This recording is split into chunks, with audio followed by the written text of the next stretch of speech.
Perception. In the preceding chapter, your attention was directed towards the subject of the senses and sensations. You will remember that in that chapter, sensations were spoken of as the raw material of the mental activities. In the present chapter, your attention is directed toward the inner phase of sensation, the conscious recognition of sensations, which is known in psychology as perception. The mastermind has, in perception, a valuable servant, if it be trained well. Here, please note the distinction between the two.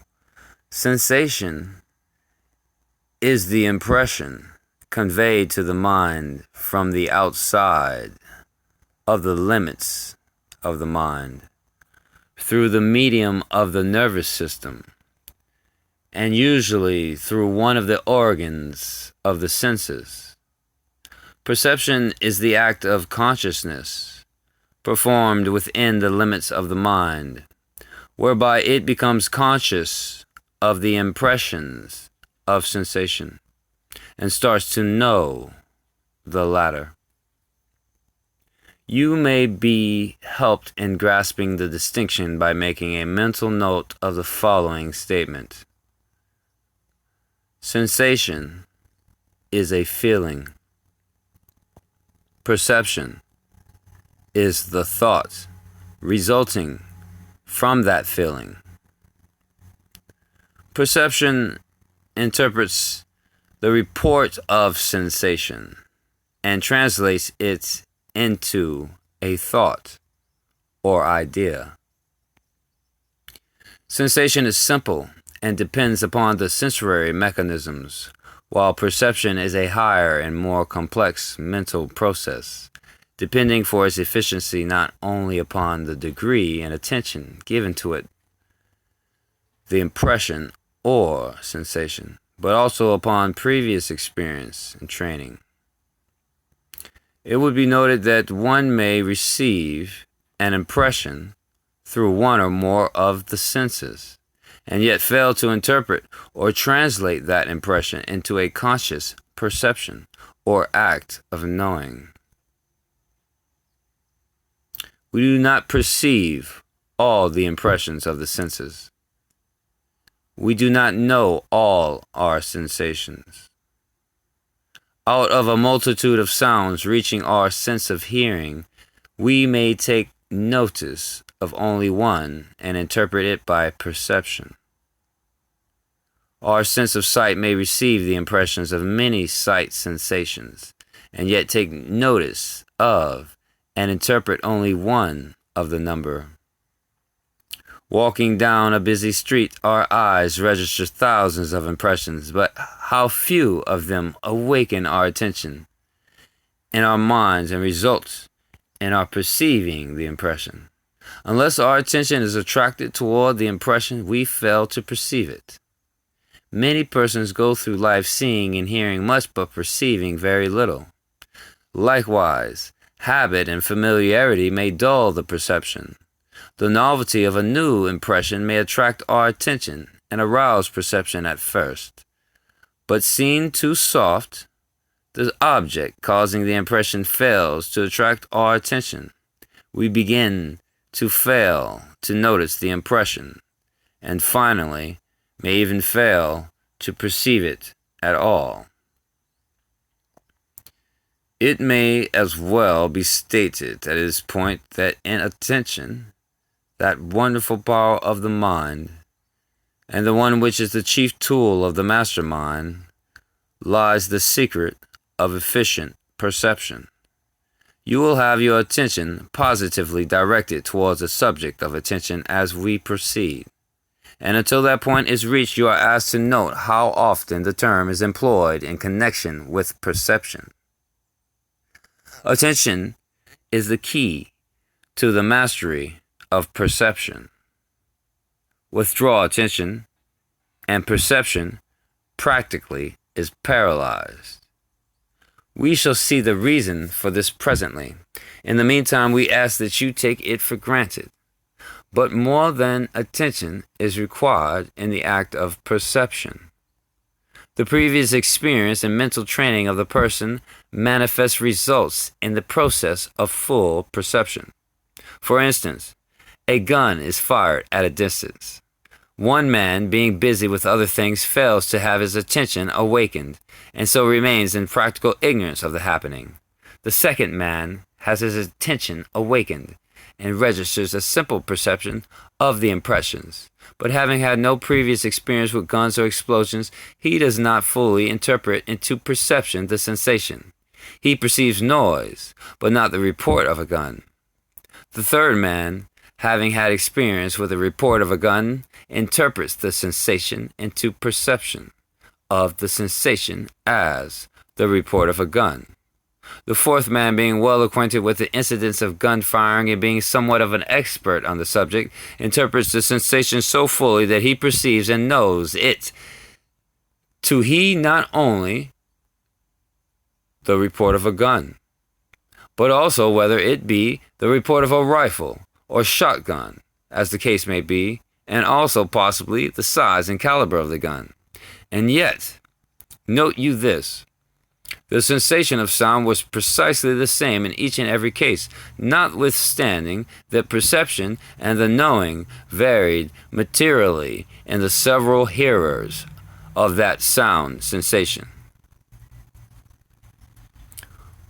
All the mental powers of the individual are represented in the act of perception. The memory plays an important part in determining the report of the impression, for all experience and training is registered in the memory and is called from it when one strives to manifest perception. Moreover, the discrimination and judgment are called into activity in order to determine just what the impression of the sensation may be. The mental processes of the infant give us an excellent example of the growth and development of perception. At first, all things look alike to me, to the infant, but the child soon learns to perceive differences between things and to manifest his knowledge of such differences. Sensation is more or less mechanical, but perception results from experience, training, and thought processes. The human child is not born with the perception of space. At first, all things seem to the infant to be equally near or equally far. He stretches out his hands to grasp at some distant object, the moon, for instance, and cries because he cannot reach it. But in time, gradually, and by experience and experiment, he acquires the perception of the distance and space between things. A person born blind, and afterwards having his sight awakened by means of an operation, experiences the same difficulty. He must educate his perception to interpret his sensations of sight.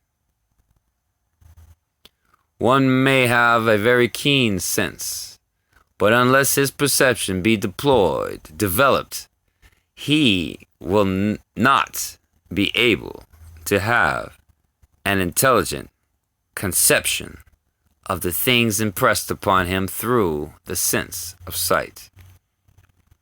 A blind man knows a cat by means of his perception and touch sensation, but when his sight is restored, he does not recognize the cat as a cat when he sees it, but must first identify it by touching it and then correlating the impressions of sight and touch before he can recognize and interpret the sight sensations. Perhaps some of our readers will be able to get this distinction established more clearly by reference to the familiar example of a crowd of men and women gazing at a woman who is passing them. The men and the women will receive precisely the same sense impression or sensation of the passing woman. But ask them afterward, and you will realize a difference in their respective perceptions arising from the same series of sense impressions or sensations. You will find that the men will have perceived merely the general appearance of the woman, some perhaps having perceived whether or not she was pretty, dressed stylishly, etc. In short, the points regarding the woman which have specially interested them. The women of the crowd, however, will be found to have perceived many details regarding the woman's apparel and general appearance. They will have perceived the precise degree of makeup on the woman's face, the quality and general value of the material in her gown, the details of the trimming thereof, etc., as well as the quality and degree of the stylishness of her hat, its trimming, and its probable price. And yet all men and women alike will have received precisely the same sense impressions or sensations arising from the presence of the passing woman. The reason for the different degrees of perception noted in the example just given is largely that covered by the definition of the term apperception, one quite in favor with modern psychologists. Apperception consists in the main of association of the present perception with others previously experienced. In short, the present perception takes a degree of color from those previously experienced, and, moreover, the color of the previous perceptions tend to shut out or neutralize other colors inherent in the present perception.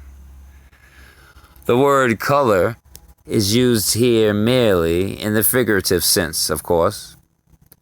A leading psychologist has well illustrated the action and effect of apperception in the following story. A boy concealed himself in a tree and watched the passers.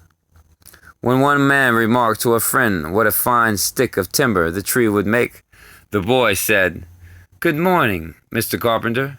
Soon another said, "That is good bark." "Good morning, Mr. Tanner."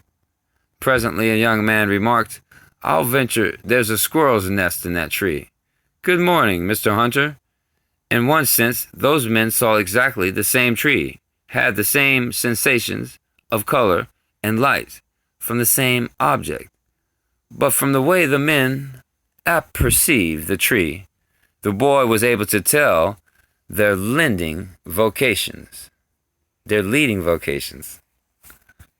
Each apperceived the tree in terms of his most prominent experience. In one sense, perception is an apperceiving process, for each new sensation is biased by previous sensations. Each new perception by previous perceptions. Association is one form of appreciation, apperception. Thinking, another.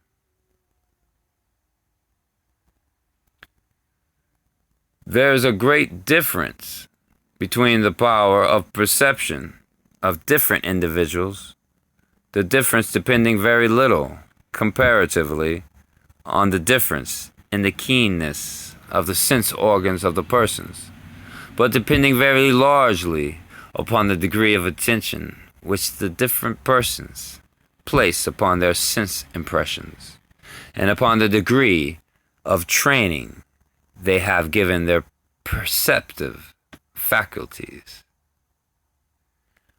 That this has a vital relation to the degree of intelligent thought and general knowledge of the different individuals may be gathered from the following quotation from a well-known psychologist who says, "Perception is the immediate source of our knowledge of outside objects, and in that sense is the cause thereof. Perception also furnishes the understanding with materials out of which it derives ideas and truths beyond the field of sense, and thus attaining a knowledge of external objects, affording material for the operation of the understanding, and furnishing the occasion for the activity of the intuitive power. Perception may be said to lie at the basis of all knowledge."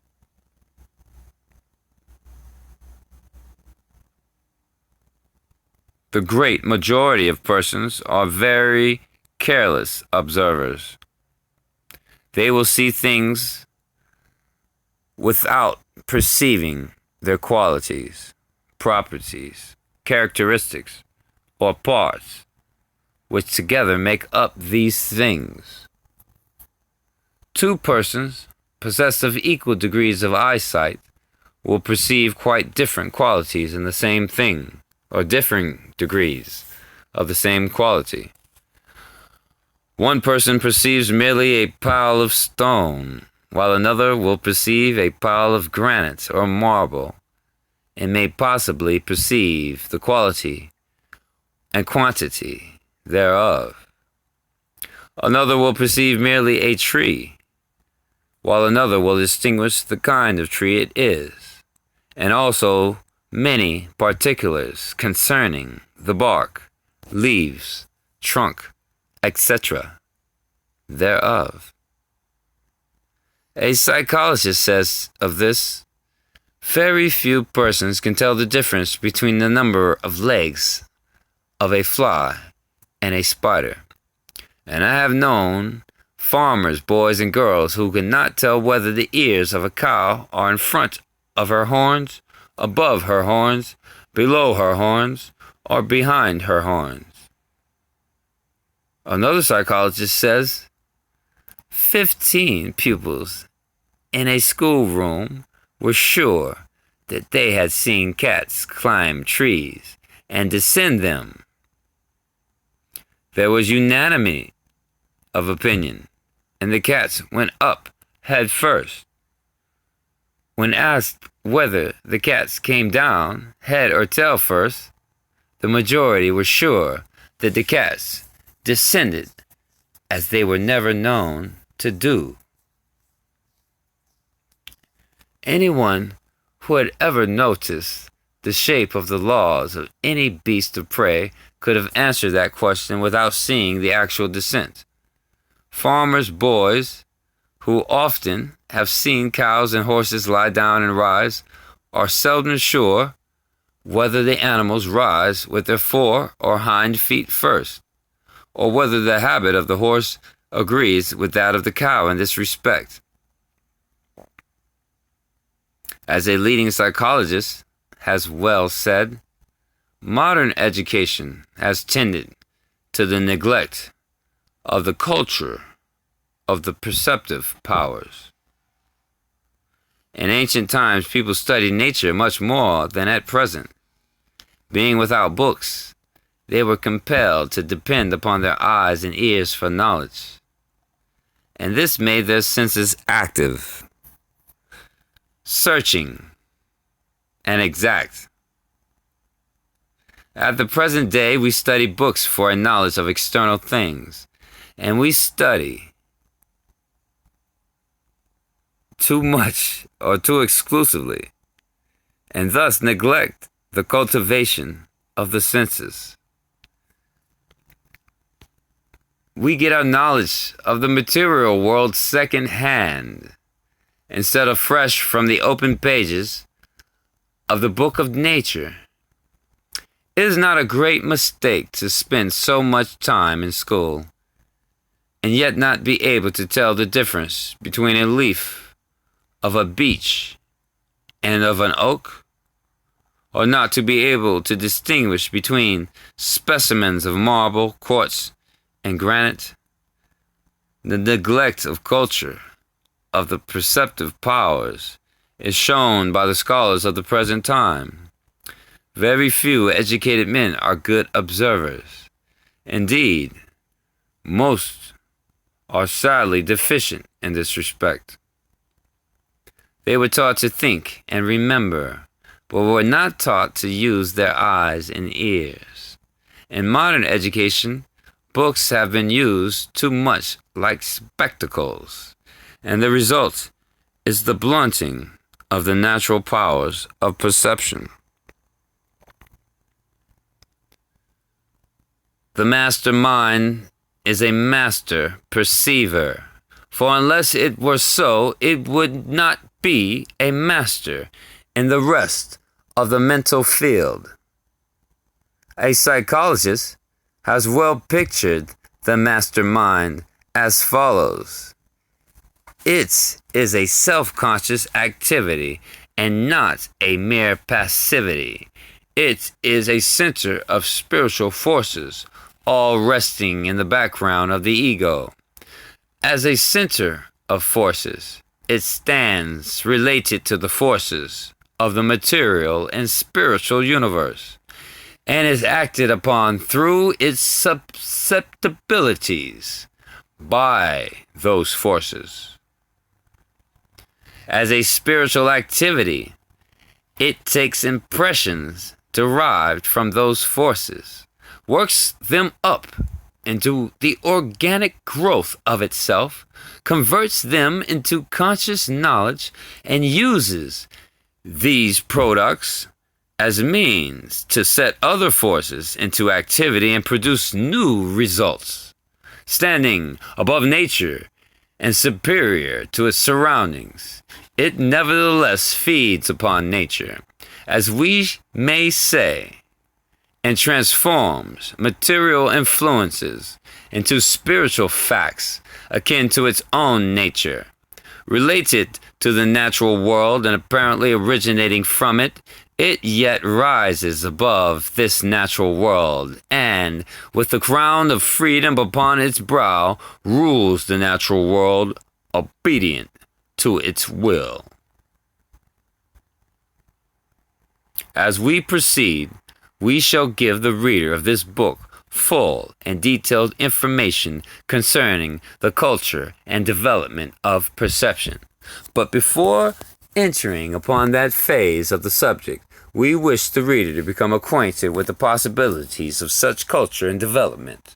Perhaps the best way to illustrate and make clear these possibilities is to point to a specific and particular examples thereof. And the world about us is filled with such examples, as we will find if we will but look for them. An ordinary example is related by a psychologist who says it is related to a teacher that if, when hearing a class, someone rapped at a door, he would look up as the visitor entered, and from a single glance could tell his appearance and dress, the kind of hat he wore, kind of necktie, collar, vest, coat, shoes, etc. The skillful banker also, in counting money with wondrous rapidity, will detect and throw away from his pile of bills the counterfeits which, to the ordinary eye, seem to be without spot or blemish. We shall now present to your attention a number of instances of interesting and somewhat unusual cultivation and employment of the faculty of perception, which are taken from the work of memory training, from the pen of the writer of the present book, and in which book the said examples are employed to point out the possibilities of memory culture through cultivation of perception. For the two phases of mental activity have a close connection, one with the other. Here follow the quotation above mentioned. Sight perception. Herschel states that the mosaic workers at the Vatican were able to distinguish correctly between 30,000 different shades, tints, and hues of color. Ordinarily, artists distinguish fine shades, tints, and hues of color that are imperceptible to the ordinary person, the difference being solely a difference of degree of interest, attention, and practice. The person familiar with engraving will detect the most minute points of difference in prints, engravings, etc. Persons familiar with engraved banknotes are able to detect counterfeits at a glance, even in cases where the ordinary eye fails to detect the slightest difference from the original. Experts in handwriting are able not only to recognize the handwriting of the individual and to distinguish the same from forgeries thereof, but are also able to detect the characteristics of the handwriting, even when the writer strives to disguise this. And they are able even to recognize the mental and physical condition of the individual at the time of the writing, solely from an examination of the specimens of writing from his pen at such time. These points of difference are of course not perceived by the ordinary person. Houdin, the great French conjurer, deliberately developed his memory and powers of visual perception by certain methods that he was able to pass rapidly by a shop window, taking but one sharp glance at its contents, and then, out of sight of the window, he could give a list, practically complete, of the various articles displayed in the window, even to the most trifling objects. More than this, he taught his assistant to do the same thing. This would seem almost incredible were it not verified by the best authority. It is related of several well-known artists that they had developed their visual perception to such a high degree that they would grasp all the little points of a person's appearance at one glance, and afterward be able to reproduce with paint on canvas. Several celebrated bets based on this power are recorded in the history of the lives of eminent artists. A familiar instance of this class of perception is found among many women of fashion, as everyone knows. They are able to give a quick glance at the wearing apparel of other women and thus take in the perception of the costume to the most minute detail, afterward reciting the same perfectly. I've known many women personally who had developed this faculty to an almost incredible degree of perfection. Akin to this is the visual perception of certain well-paid observers of the milliners and customers of large cities. Gaining access to the rooms of rivals in trade, they will sweep the contents of the showcases in a single glance, and in that glance will perceive not only the general style, but also the details of trimming, ornamentation, decoration, etc., so perfectly that they will be able to reproduce the same at their leisure in the workshops of their employers. Large shops in the leading cities of the civilized world employ training observers of this class, who promenade through the aisles of the shops of their competitors, taking full and detailed mental notes of new styles, improvements, etc.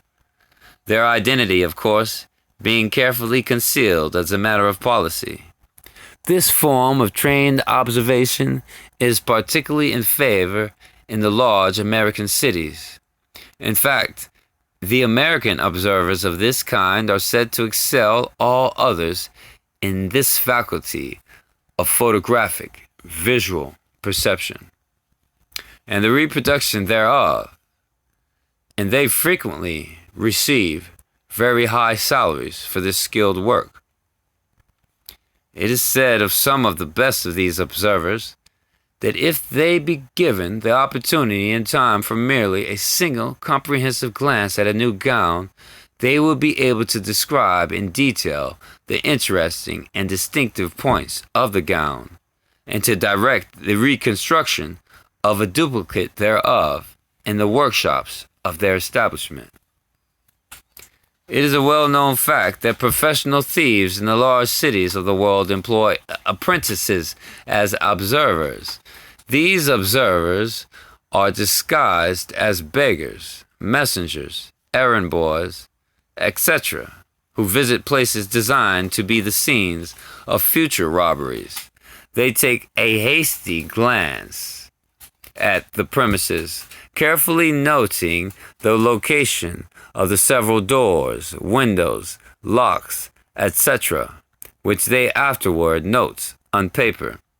From these notes, a map is constructed, which gives the thieves a great advantage in the matter of efficient entry, quick work, and safe escape when the crime is actually committed.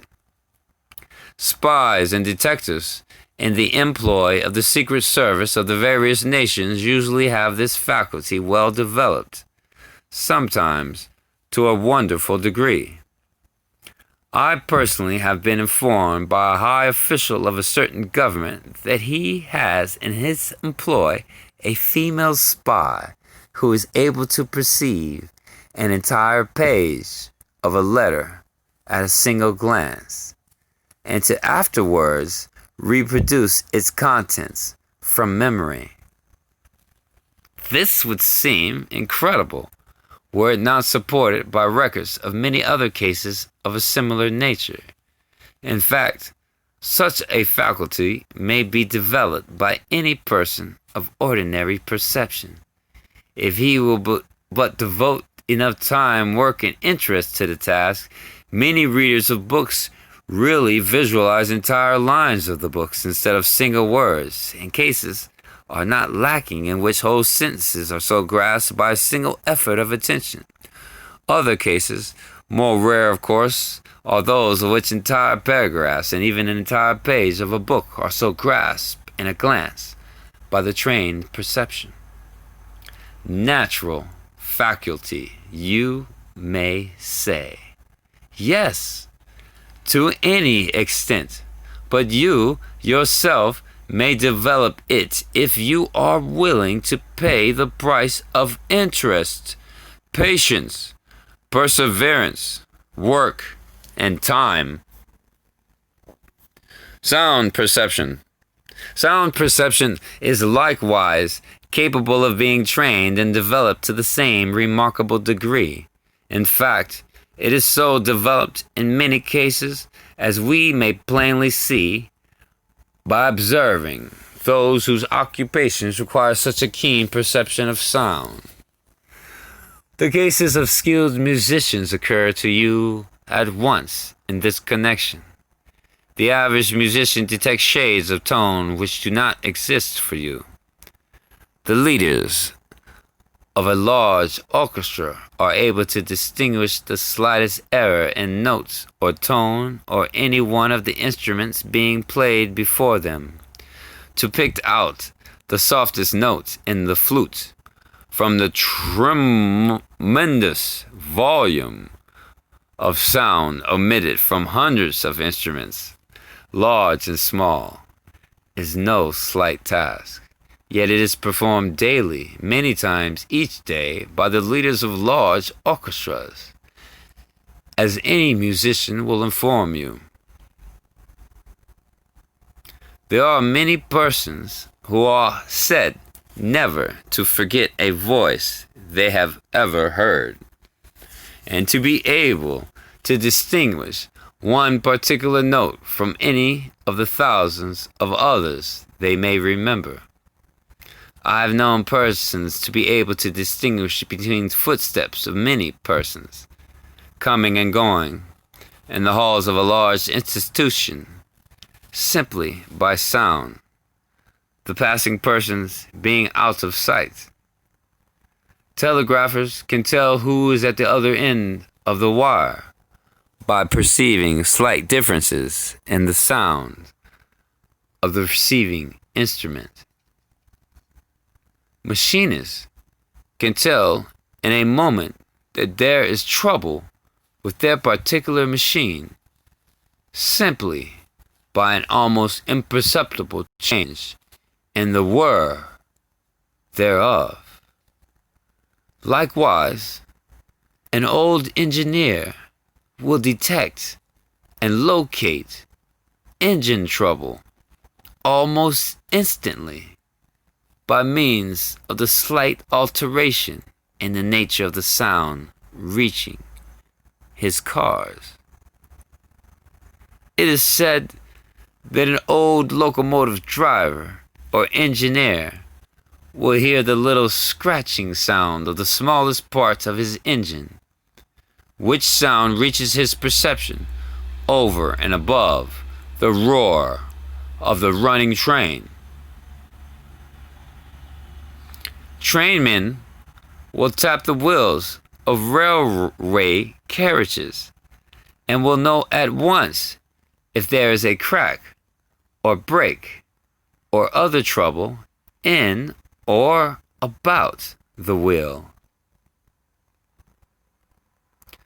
Pilots and officers of boats are able to recognize the whistle of any other boat with which they are familiar.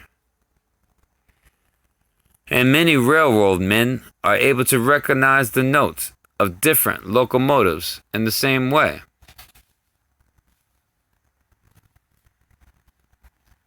Touch perception. It is well known that many persons have developed a sense of touch to a remarkable degree.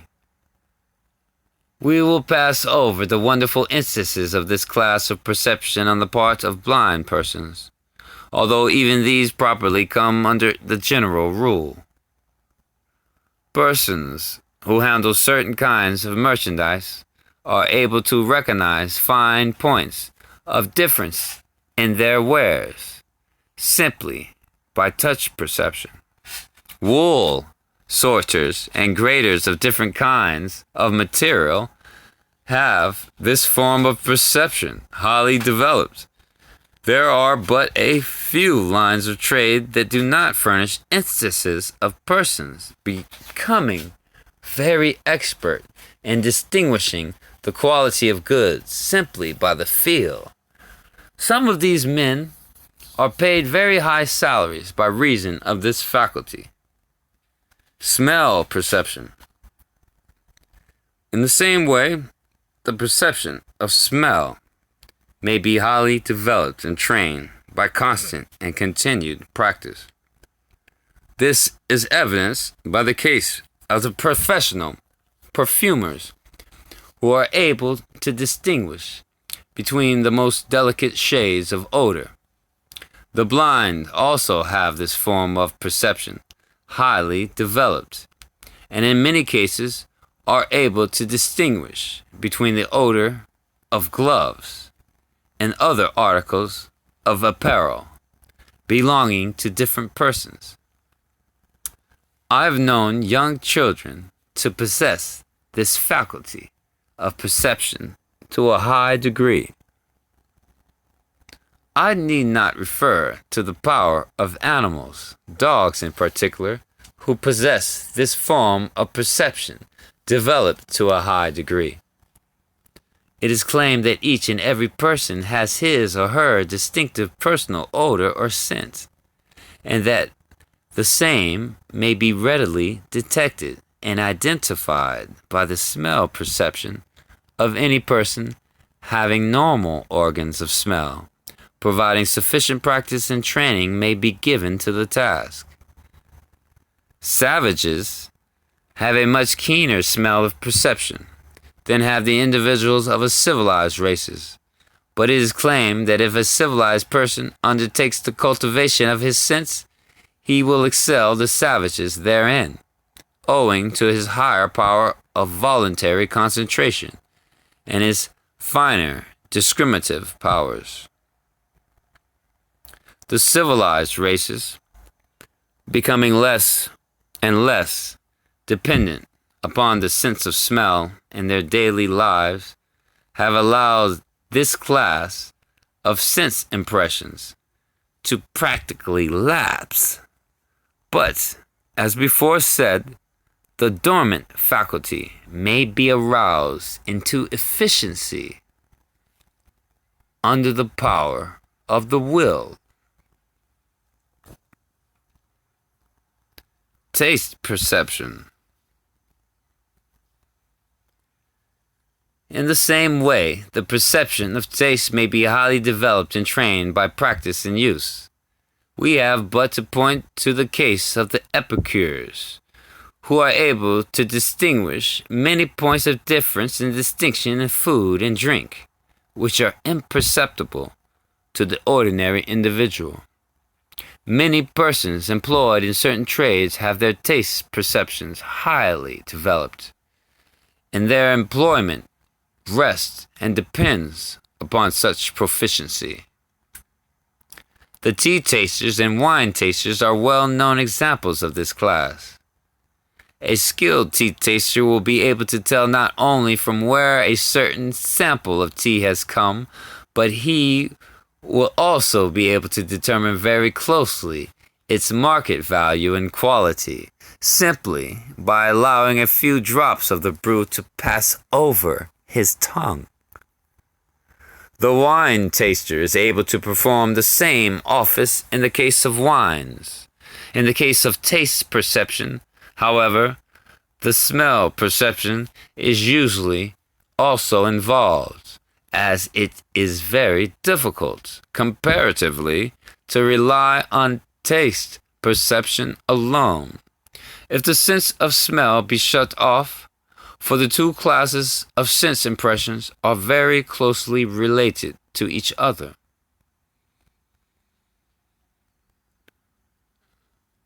In all of these cases of highly developed perception, however, it is the mental faculty which has become especially efficient, not simply the sense organs. The training that will produce similar results is that of the mind alone, providing that the sense organism is normal. The power of perception relating to that particular sense may be cultivated, trained, and developed to an almost incredible degree.